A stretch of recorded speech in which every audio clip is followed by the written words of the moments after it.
The Silly Jellyfish by Basil Hall Chamberlain. The Silly Jellyfish. Once upon a time, the king of the dragons, who had till then lived as a bachelor, took it into his head to get married. His bride was a young dragonette, just 16 years old, lovely enough, in very sooth, to become the wife of a king.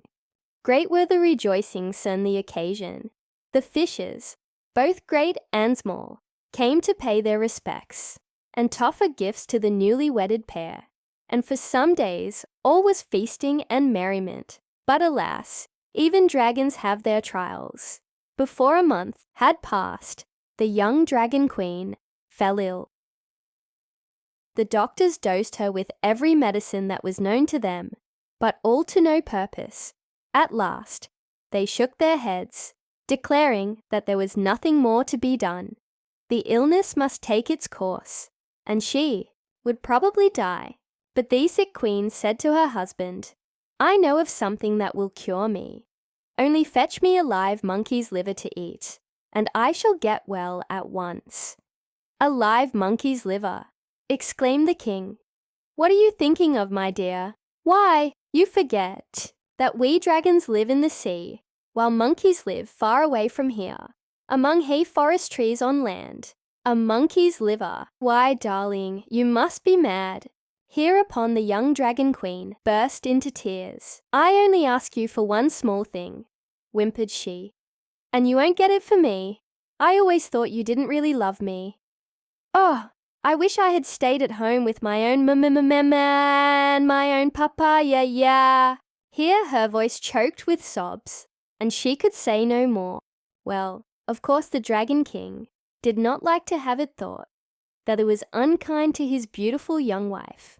So he sent for his trusty servant the jellyfish and said, "It is rather a difficult job, but what I want you to try to do is to swim across to the land and persuade a live monkey to come here with you. In order to make the monkey willing to come, you can tell him how much nicer everything is here in Dragonland than away where he lives.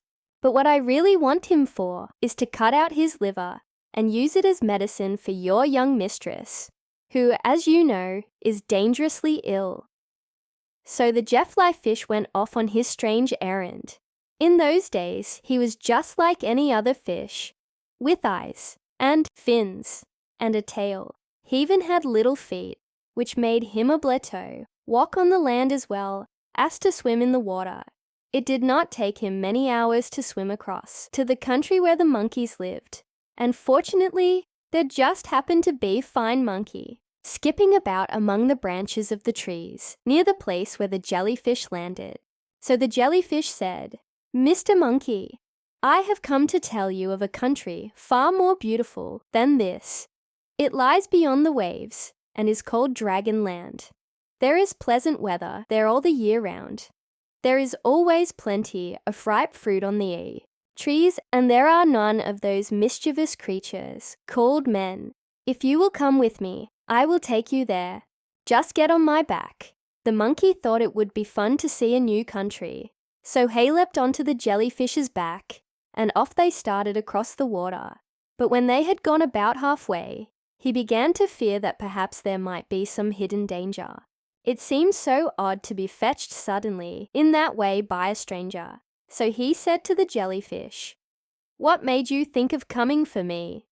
The jellyfish answered, "My master, the king of the dragons, wants you in order to cut out your liver and give it as medicine to his wife the queen who is sick." "Oh, that's your little game, is it?" thought the monkey. But he kept his thoughts to himself and only said, "Nothing could please me better than to be of service to their majesties. But it so happens that I left my liver hanging to a branch of that big chestnut tree, which you found me skipping about on.